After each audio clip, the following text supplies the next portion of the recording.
Olá, bem-vindos a mais um estudo em nosso canal Descobrindo a Espiritualidade. Vamos prosseguir estudando o Livro dos Médiuns, capítulo 4, Sistemas. Item 36. Quando os estranhos fenômenos do Espiritismo começaram a produzir-se, ou dizendo melhor, quando esses fenômenos voltaram a repetir-se nestes últimos tempos, o primeiro sentimento que despertaram foi o da dúvida sobre a sua realidade, e mais ainda sobre a causa que lhes dava origem. A partir do momento em que foram comprovados por testemunhos irrecusáveis e pelas experiências que todos puderam fazer, cada um passou a interpretá-los a seu modo, de acordo com suas ideias pessoais, suas crenças ou suas prevenções. Daí o aparecimento de numerosos sistemas que uma observação mais atenta viria a reduzir ao seu justo valor. Vemos então que Kardec irá trabalhar neste capítulo os sistemas que foram originados pela análise dos fenômenos espíritas. Ele diz com muita propriedade que os fenômenos espíritas não se iniciaram na sua época, mas sim voltaram a acontecer, já que sempre existiram na sociedade. Vários sistemas, então, se propuseram a estudá-lo. Os adversários do Espiritismo julgaram encontrar um argumento nessa divergência de opiniões, dizendo que os próprios espíritas não se entendiam entre si. Era uma razão muito pobre, desde que se reflita que os primeiros passos de qualquer ciência são necessariamente incertos, até que o tempo haja permitido a reunião e a coordenação dos fatos sobre os quais se possa firmar a opinião. De fato, a existência de muitos sistemas não significa que a ciência é errônea ou equivocada. No início de toda a ciência, é natural que muitos sistemas busquem explicá-la, criando teorias diversas para essas explicações e seus fundamentos. Toda ciência passa por isso, e até hoje, mesmo nas ciências mais avançadas, como a ciência jurídica, por exemplo, muitos são sistemas para cada um dos temas, de acordo com cada pensador ou doutrinador. À medida que os fatos se completam e vão sendo mais bem observados, as ideias prematuras se apagam e a unidade se estabelece, pelo menos com relação aos pontos fundamentais, quando não sobre os detalhes. Foi o que aconteceu com o Espiritismo, que não podia fugir à lei comum e tinha mesmo que se prestar por sua natureza e, mais do que qualquer outro assunto, à diversidade das interpretações. Pode-se até dizer que, a este respeito, ele andou mais depressa do que as outras ciências mais antigas, do que a medicina, por exemplo, que ainda hoje divide os maiores sábios. Então, como eu disse, toda ciência traz o seu conjunto de normas, de princípios, de sistemas, e há doutrinas ainda mais antigas que a doutrina espírita, que trazem muitos sistemas até hoje, como exemplo da medicina, como exemplo das ciências jurídicas. Então, de fato, Kardec está correto. A ciência espírita avançou bem depressa e os sistemas serviram para complementar e para ajustar os conceitos gerais. Item 37. Para acompanhar a marcha progressiva das ideias, de maneira metódica, convém colocar na primeira linha dos sistemas os que se podem classificar como sistemas de negação, isto é, os dos adversários do Espiritismo. Já refutamos as suas objeções na introdução e na conclusão de O Livro dos Espíritos, bem como no opúsculo que intitulamos O que é o Espiritismo. Então, o primeiro sistema que Kardec irá tratar é o sistema negacionista, dos opositores do Espiritismo, cujos pontos já foram debatidos e rebatidos na obra O Livro dos Espíritos, estudada também aqui no canal de forma completa, bem como no livro O que é o Espiritismo, que também foi gravado aqui na íntegra. Seria supérfluo voltar ao assunto aqui. Limitar-nos-emos a lembrar em duas palavras os motivos sobre os quais eles se apoiam. Vejamos então o resumo para combater o sistema negacionista. Os fenômenos espíritas são de duas espécies, os de efeitos físicos e os de efeitos inteligentes. Não admitindo a existência dos espíritos, por não admitirem coisa alguma fora da matéria, compreende-se que os adversários neguem os efeitos inteligentes.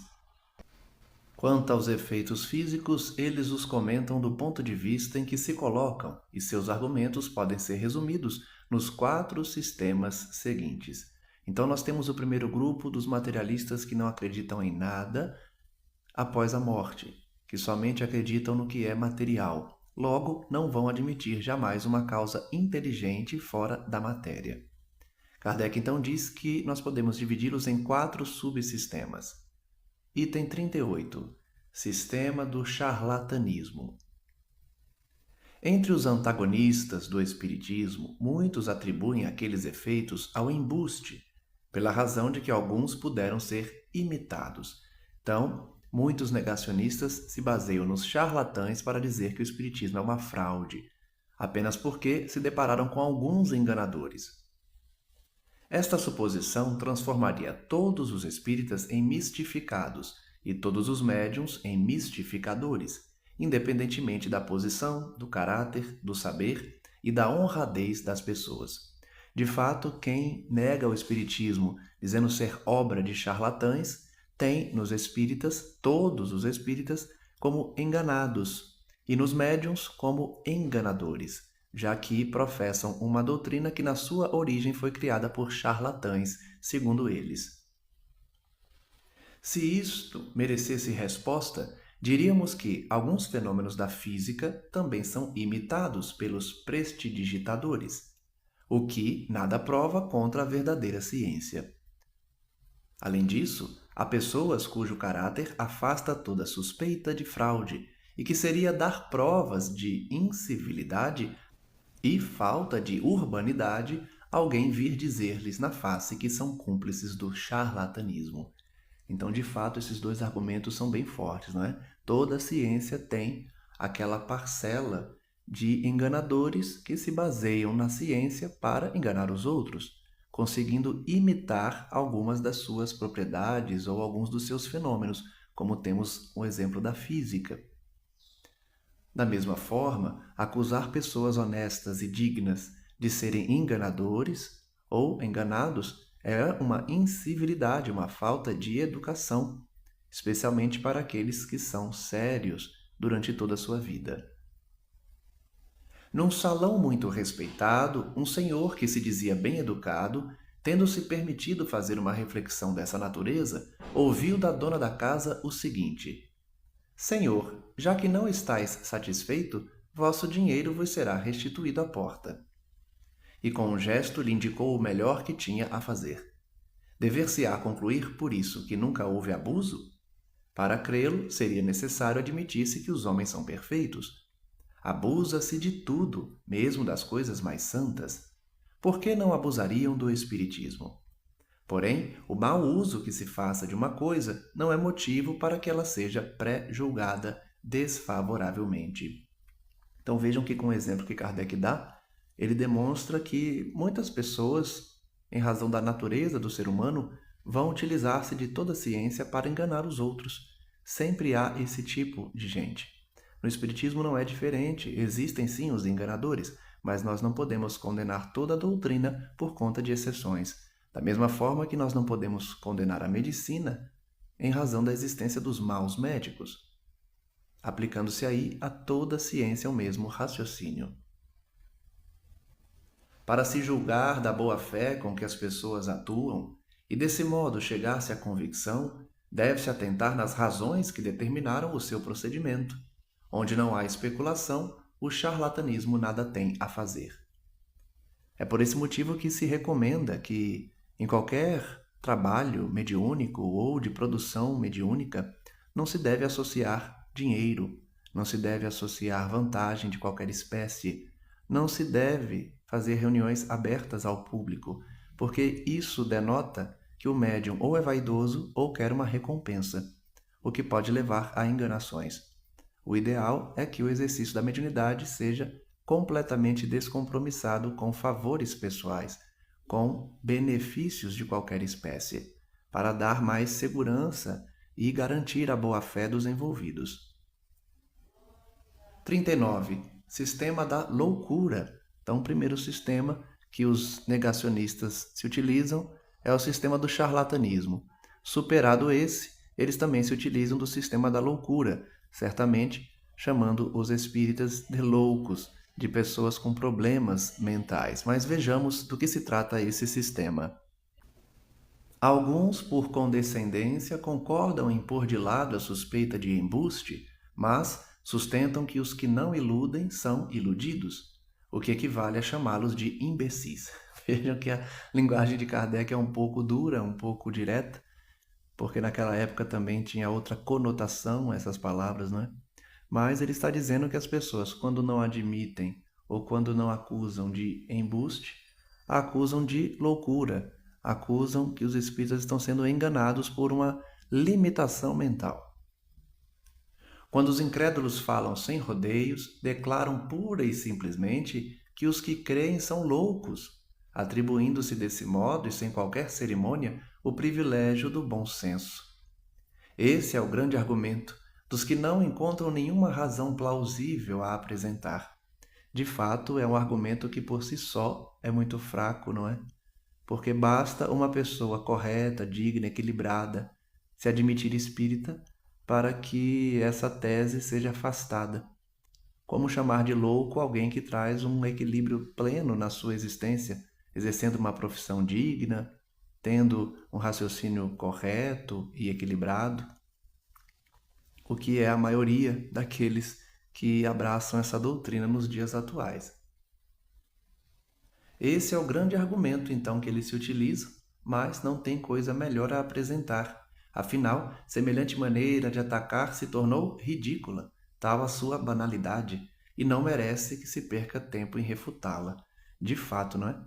Como eu falei, é um sistema, né? Uma opinião muito baixa. Simplesmente acusar uma parcela da sociedade inteira como se fossem loucos ou até mesmo imbecis, como foi a palavra utilizada por Kardec. Os próprios espíritas pouco se importam com isso, tomam corajosamente seu partido e se consolam, lembrando-se de que têm por companheiros de infortúnio muitas pessoas de mérito incontestável. Por isso eu digo, o maior exemplo que o espírita pode dar é da sua atitude, os seus atos, os seus exemplos. É pelo exemplo que vai se convencer a muitos que vão observar em nós pessoas corretas, dignas e que fazem o bem e o que é certo também por conta da inspiração da doutrina espírita. Realmente é preciso convir em que essa loucura, se loucura existe, apresenta uma característica muito singular, a de atingir de preferência as classes instruídas, em cujo seio se encontra até o presente a imensa maioria dos adeptos do espiritismo. Esse cenário ainda prossegue nos dias atuais, sendo as pessoas mais instruídas no sentido do colégio, da formação intelectual, que abraçam mais o espiritismo no Brasil. Mas isso não quer dizer que simplesmente esse fato vai afastar qualquer outra pessoa que ainda esteja no desenvolvimento ainda mais primário, porque as ideias espíritas são muito lógicas e a realidade espiritual existe independente de classe. De qualquer forma, não deixa de ser um bom argumento para demonstrar o quão ridícula é essa teoria, já que muitos dos instruídos que têm profissões dignas e são pessoas equilibradas são adeptos do espiritismo, afastando esse sistema chamado da loucura. Se nesse número se manifestam algumas excentricidades, elas nada provam contra a doutrina, do mesmo modo que os loucos religiosos nada provam contra a religião, nem os melomaníacos contra a música, ou os loucos matemáticos contra a matemática. Falei agora há pouco, não é? Não é a exceção de alguns que pode definir toda uma ciência, como não podemos julgar a medicina por conta dos maus médicos. Todas as ideias sempre tiveram fanáticos exagerados e é preciso que se seja dotado de juízo muito obtuso para confundir o exagero de uma coisa com a própria coisa. Como Kardec é racional, inteligente e lógico, não é? Para mais amplas explicações a este respeito, recomendamos ao leitor a nossa brochura, O que é o Espiritismo e o Livro dos Espíritos. Já comentamos aqui essas duas obras presentes no canal e estudadas profundamente. Item 40. Sistema da alucinação. Então vimos o sistema do charlatanismo, o sistema da loucura. Agora veremos que os opositores do espiritismo acusam seus adeptos de estarem alucinados. Outra opinião, menos ofensiva por trazer um ligeiro colorido científico, consiste em atribuir os fenômenos a uma ilusão dos sentidos. Assim, o observador estaria de muita boa fé, apenas julgaria ver o que não vê.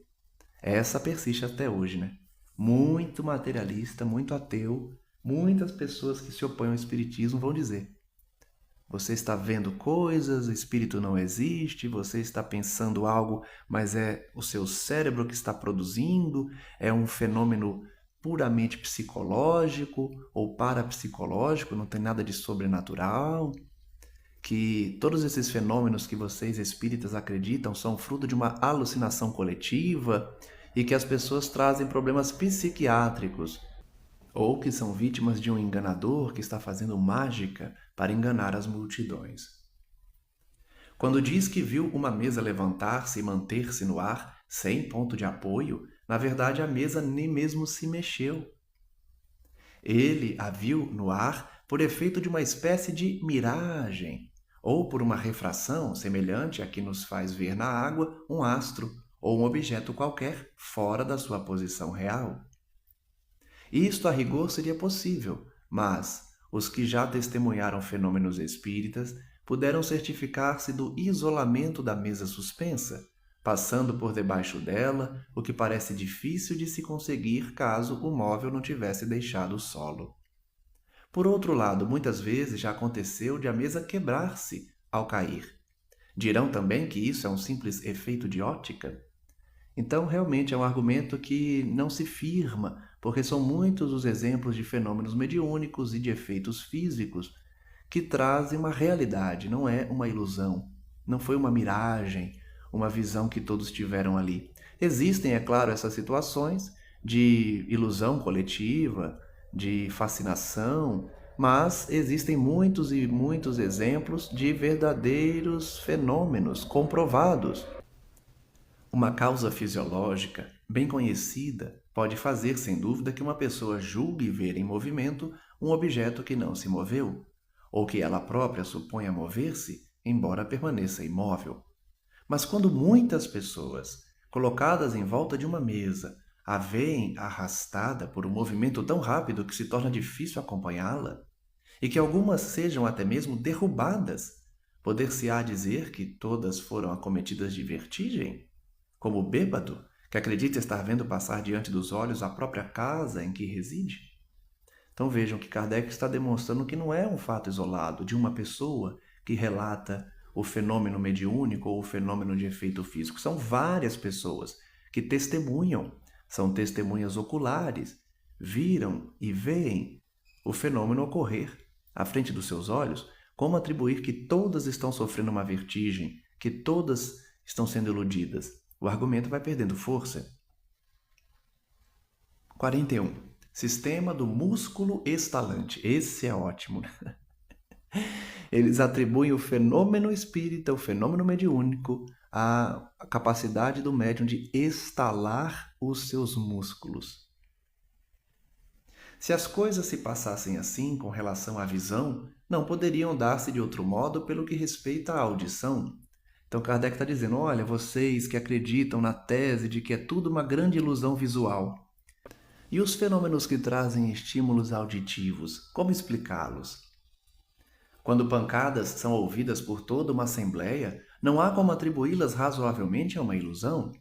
Descartamos evidentemente toda a ideia de fraude, supondo que uma atenta observação tenha verificado a impossibilidade de qualquer causa fortuita ou material na gênese das pancadas. É por isso que a gente precisa fazer uma observação, não é? Quando Kardec nos traz esses argumentos, não significa que ele está dizendo que todos os fenômenos que trazem algum estímulo auditivo são verdadeiros. Sim, existem os fraudadores que querem simular uma situação de fenômeno mediúnico quando, na verdade, é uma grande fraude. Ele está apenas dizendo que, naqueles fenômenos em que se verificou e se assegurou de que não havia fraude, não há como atribuir a audição de centenas de pessoas que estão assistindo como fruto de uma grande ilusão ou de uma fraude. É verdade que um sábio médico deu uma explicação desse fenômeno, categórica em sua opinião. Nota de rodapé, de Allan Kardec. Senhor Jobert, de Lamballe. Para sermos justos, devemos dizer que esta descoberta se deve ao Sr. Schiff. O Sr. Jobert lhe deduziu as consequências perante a Academia de Medicina, desferindo assim o golpe de morte nos espíritos batedores. Na Revista Espírita do mês de junho de 1859, O Músculo Estalante, encontram-se todos os pormenores da explicação do Sr. Jobert. Basicamente, essa teoria explicava que os barulhos dos chamados espíritos batedores eram, na verdade, músculos dos médiuns que estalavam. A causa, disse ele, está nas contrações voluntárias ou involuntárias do tendão do músculo pequeno perônio. E entra nas mais completas minúcias anatômicas para demonstrar o mecanismo pelo qual esse tendão é capaz de produzir os ruídos, imitar o rufo do tambor e até executar áreas ritmadas. Conclui daí que os que julgam ouvir pancadas numa mesa são vítimas de uma mistificação ou de uma ilusão. O fato em si mesmo não é novo. Infelizmente, para o autor dessa pretensa descoberta, sua teoria é incapaz de explicar todos os casos. É como nós falamos, não é? Não é que Kardec está dizendo que não existem fraudes, não existem fraudadores, não existem aqueles que de fato se utilizam dessa contração muscular para produzir ruídos. Sim, isso também existe, mas essa teoria não explica todos os fenômenos observados no Espiritismo, como, por exemplo, o fato das respostas serem profundas, inteligentes e também de produzirem-se por muitas horas, o que é impossível para que um médium com essa capacidade, uma pessoa com essa capacidade de contrair seus músculos, fizesse sem se cansar, sem esgotar a energia daquele músculo para produzir os sons. Outro fator é que os ruídos, as batidas, se verificavam em vários lugares no salão, não somente num ponto isolado. Então, seria afirmar que essa pessoa que consegue contrair seu músculo do perônio para produzir o ruído, conseguiria também lançar esse som para uma outra parte do salão, o que seria de fato incrível, não é? Por isso que não explica todos os fenômenos observados. Nos diz Kardec: digamos em primeiro lugar que os que gozam da estranha faculdade de fazer que o seu músculo pequeno perônio ou qualquer outro estale à vontade ou execute áreas por esse meio são indivíduos excepcionais, enquanto é muito comum a aptidão para fazer que uma mesa dê pancadas. Além disso, nem todas as pessoas que desfrutam desta última faculdade são dotadas da primeira. Então, o primeiro ponto que Kardec traz é raro encontrar uma pessoa que tenha essa capacidade de estalar o seu músculo. Esse é o primeiro ponto. Em segundo lugar, o sábio doutor esqueceu de explicar como o estalido muscular de uma pessoa imóvel e afastada da mesa pode produzir nela vibrações sensíveis ao tato. Como esse ruído pode repercutir à vontade dos assistentes nas diferentes partes da mesa, nos outros móveis, nas paredes, no forro, etc. Então vejam que Kardec descreve fenômenos que essa teoria não explica. Como imaginar que alguém que estala o seu músculo possa causar, ao mesmo tempo, um ruído na mesa que cause uma vibração nas mãos de quem está tocando a mesa? Ou que faça esse ruído se espalhar pelo salão? E como, finalmente, a ação daquele músculo pode atingir uma mesa em que ninguém toca e fazê-la mover-se? Esta explicação, aliás, se realmente explicasse alguma coisa, apenas invalidaria o fenômeno das pancadas, não se aplicando de maneira alguma a qualquer dos outros muitos modos de comunicação. Por isso que Kardec vai dizer no início da obra, e também em outras obras, que uma teoria, para ser considerada eficaz ou completa precisa responder todos os fenômenos, precisa dar explicações para todos os fenômenos e não somente para alguns deles. De tudo isso, concluímos que o autor julgou sem ter visto, ou sem ter observado tudo e observado bem. É sempre lamentável que homens de ciência se precipitem a dar, sobre o que não conhecem, explicações que os fatos podem desmentir. O próprio saber de que dispõe deveria torná-los mais comedidos em seus juízos, já que esse saber lhes amplia os limites do desconhecido. Então Kardec faz uma crítica no final desse parágrafo, terminando aí a sua análise sobre o sistema dos que conseguem estalar os músculos, dizendo que os homens de ciência deveriam tomar mais cuidado antes de colocarem suas opiniões definitivas sobre algo que não estudaram. Quantos fazem isso para o Espiritismo, não é? Julgam e também dão explicações pessoais sem terem se aprofundado, passando então vergonha, porque serão facilmente rebatidos nas suas concepções se a construíram ou se as construíram sem qualquer base na observação. Item 42. Sistema das causas físicas. Aqui saímos do sistema da negação absoluta. Constatada a realidade dos fenômenos, a primeira ideia que naturalmente ocorreu ao espírito dos que os verificaram foi a de atribuir os movimentos ao magnetismo, à eletricidade ou à ação de um fluido qualquer.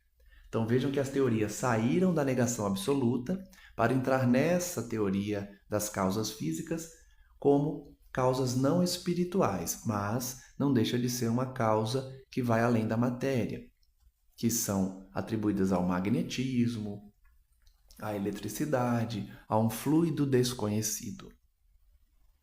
Numa palavra, há uma causa inteiramente física e material. Esta opinião nada apresentava de irracional e teria prevalecido se o fenômeno se tivesse limitado a efeitos puramente mecânicos. Então vejam que essa teoria ela é forte. Ela realmente pode explicar muitos dos fenômenos mediúnicos ou de efeitos físicos, né? É um fluido, mas é um fluido material. É a eletricidade, são causas naturais. Mas aí Kardec diz, não explica todos os fenômenos, logo não pode ser adotada por completo. Só explica os fenômenos que são mecânicos e não os fenômenos inteligentes, que são a maioria. Uma circunstância parecia mesmo confirmá-la, a do aumento que, em certos casos, experimentava a força atuante na razão direta do número das pessoas presentes. Então vejam que esse é um argumento que dava uma base maior para essa teoria. Quanto mais pessoas presentes na reunião, mais forte era a batida, mais ação tinha o efeito. A força atuante era mais forte com um número maior de pessoas presentes. Assim, cada uma delas podia ser considerada como um dos elementos de uma pilha elétrica humana. Já dissemos que o que caracteriza uma teoria verdadeira é poder explicar a razão de todos os fatos. Se, porém, um só fato que seja a contradiz, é que ela é falsa, incompleta ou, por demais, absoluta. Foi o que logo se reconheceu quanto a esta teoria. Então, é uma teoria que realmente traz explicações racionais, que poderia até mesmo explicar alguns dos fenômenos, mas não todos, especialmente os fenômenos inteligentes, com a causa inteligente. Os movimentos e as pancadas deram sinais inteligentes, obedecendo à vontade e respondendo ao pensamento. Deviam, pois, ter uma causa inteligente. Desde que o efeito deixava de ser puramente físico, a causa por isso mesmo tinha que ser outra. Tanto é assim que o sistema da ação exclusiva de um agente material foi abandonado, persistindo apenas entre os que julgam a priori sem nada terem visto. O ponto capital, portanto, consiste em verificar se a ação inteligente, cuja realidade é capaz de convencer qualquer pessoa que se der ao trabalho de observar. Então, mais uma teoria que Kardec demonstra que não explica de forma racional a completude dos fenômenos, a totalidade dos fenômenos observados. É um sistema respeitável, é uma teoria respeitável, mas que não ultrapassa os fenômenos puramente mecânicos. Quando se apresentam fenômenos inteligentes, demonstrando uma causa inteligente na produção desses fenômenos e invisível aos olhos humanos, não é possível mais adotar esse sistema. A partir do momento que as pancadas ou os fenômenos passam a responder perguntas de maneira racional e completa, muitas delas desconhecidas pelos presentes, esse sistema não pode mais explicar os fenômenos inteligentes. Encerramos assim o estudo de hoje. Continuaremos na análise dos sistemas dos negacionistas e outros que tentam explicar o fenômeno espírita sem admitir a existência dos espíritos, para continuarmos a aprender, principalmente para reforçar a nossa fé e a nossa crença naquilo que não pode ser negado, já que é resultado dos fatos e da observação. Que possamos continuar estudando e aprendendo com Kardec e com os amigos espirituais, para que essa doutrina liberte a nossa alma, amplie a nossa visão de mundo na compreensão das leis divinas. Agradeço a todos que nos acompanham e peço que Cristo Jesus, nosso Mestre, possa abençoar o lar de cada um, a fim de que estudemos cada vez mais e busquemos praticar o que aqui aprendemos para avançarmos sempre mais. Graças damos ao nosso Mestre, graças damos aos mentores e às equipes responsáveis pela divulgação da doutrina, e que possamos retornar para continuar os estudos sob as bênçãos do Cristo. Que assim seja, graças a Deus. Um forte abraço a todos e até o próximo estudo.